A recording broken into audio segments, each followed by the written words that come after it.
Friends, ಯಾರ್ಯಾರು subscribe ಮಾಡಿಲ್ವೋ subscribe ಮಾಡಿ, ಇಲ್ಲಾಂದರೆ ನಿಮ್ಮ ಮೇಲೆ ಕೇಸ್ ಹಾಕ್ಬಿಡ್ತೀನಿ. ಹೈಕೋರ್ಟಲ್ಲಿ ಹೋಗ್ಬಿಡ್ತೀನಿ. ಇಲ್ಲಿ ನಮ್ಮ ಮದುವೆಯಾಗಿ 3 ದಿವ್ಸಕ್ಕೆ ನಮ್ಮ ರಾಜ ಫಿರೋಜ್ ಶಾ ಊರಿಗೆ ಹೋಗಬೇಕು ಅಂತ ಕೇಳಿದ್ರು. ಅವ್ರ ಮಾವ ಬಂದು, ಇವರು ಫಿರೋಜ್ ಶಾ ಬಂದು, ಅಳಿಯ ಮಾವ ಬಂದು 1ನೇ ದೇವರಾಯ ಮಗಳನ್ನ ಕೊಟ್ಟು ಮದುವೆ ಮಾಡಿರ್ತಾರೆ.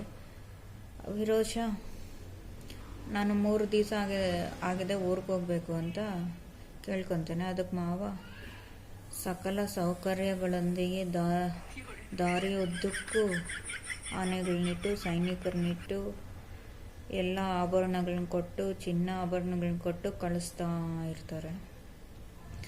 ಆ ದೇವರಾಯ ಅರ್ಧ ದಾರಿಯಲ್ಲೇ ಬಿಟ್ಟು ಬಂದ್ಬಿಡ್ತಾನೆ. ಅದಕ್ಕೆ ನಮ್ಮ ಫಿರೋಜ್ ಶಾ ಏನು ಮಾಡ್ದ ಗೊತ್ತಾ, ನಮ್ಮ ಮಾವ ನನ್ನನ್ನು ಅರ್ಧ ದಾರಿಯಲ್ಲೇ ಬಿಟ್ಬೋದ ಅಂತ ಕೋಪಗೊಂಡು ಅವ್ರ ರಾಜ್ಯಕ್ಕೆ ಹೋಗಿ ಮಾವನ ಮೇಲೆ ಯುದ್ಧ ಸಾರ್ತೀನಿ ಅಂತ ನಿಂತ್ಕೊಂಡ್ಬಿಟ್ಟ.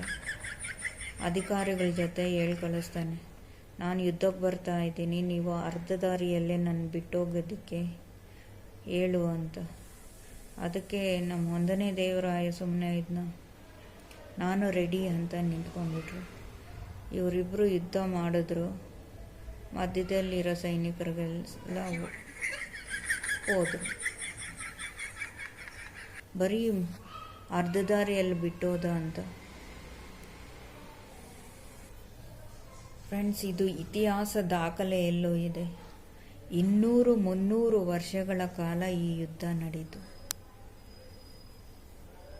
ಈಗಿನ ಕಾಲದವರಾಗಿದ್ದರೆ ಡೈವರ್ಸ್ಗಳು ಕೊಡ್ತಾ ಇದ್ರು. ಈಗಿನ ಕಾಲನೇ ಬೆಸ್ಟ್ ಅಲ್ವಾ? ನಿಜ ಆದರೆ ಕಮೆಂಟ್ ಮಾಡಿ, ಲೈಕ್ ಮಾಡಿ.